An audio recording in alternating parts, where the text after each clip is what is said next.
Mes chers amis, bonjour, salam alaikum, j'espère que vous allez très bien. Je suis très heureux de vous retrouver dans le cadre de nos quiz de Ramadan de cette année.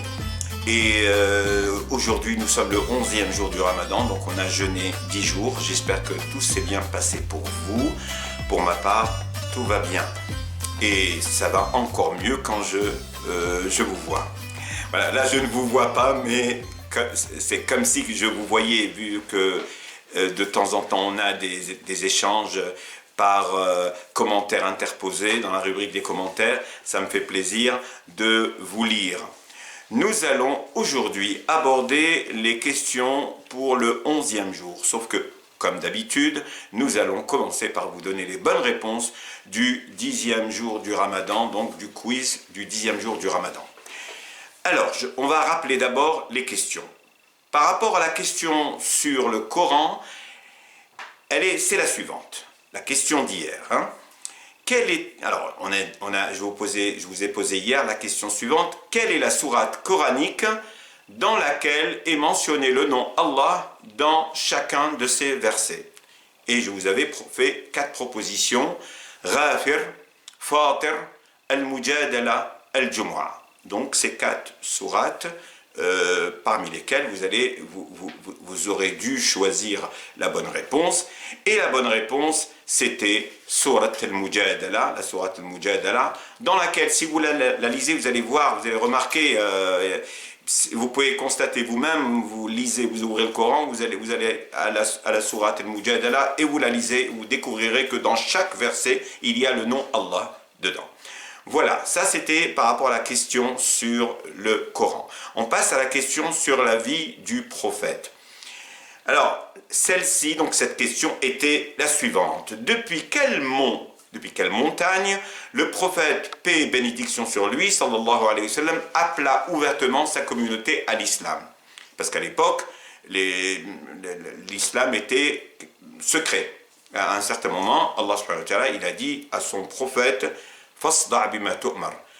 Donc, fais éclater la vérité comme je te l'ordonne. Wa a'rid 'anil mushrikin, et évite les polythéistes. Voilà le verset qui a permis au prophète de montrer l'islam de manière ouverte. Et donc, il y avait 4 possibilités, donc 4 choix possibles. C'était le mont de Uhud, le mont de Safa, le mont de Marwa et le mont de Nour.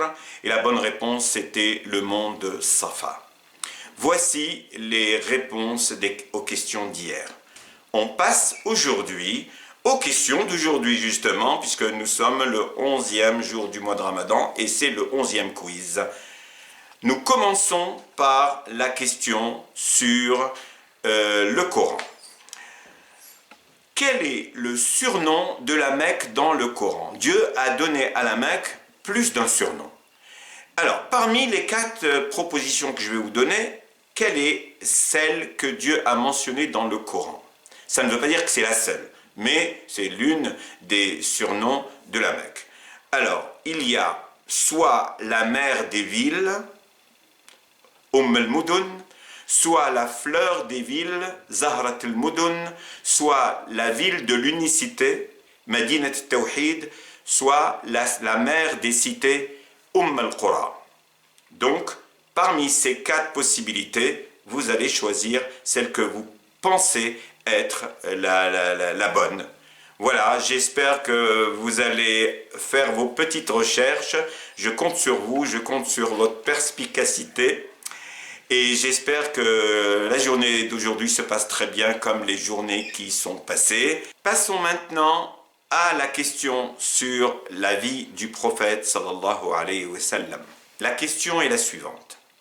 Qui fut le seul musulman à avoir émigré ouvertement à Médine? Parce qu'à l'époque, les musulmans, sous la pression des mécréants mécois, ils voyageaient, ils émigraient de manière cachée.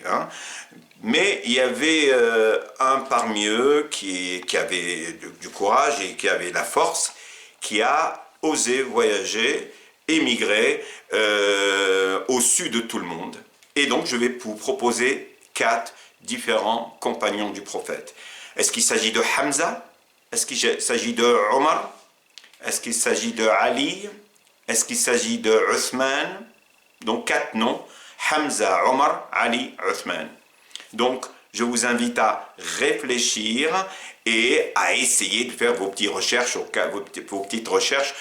cas où ça vous semble un petit peu compliqué. Tout est toléré, hein, vous pouvez copier.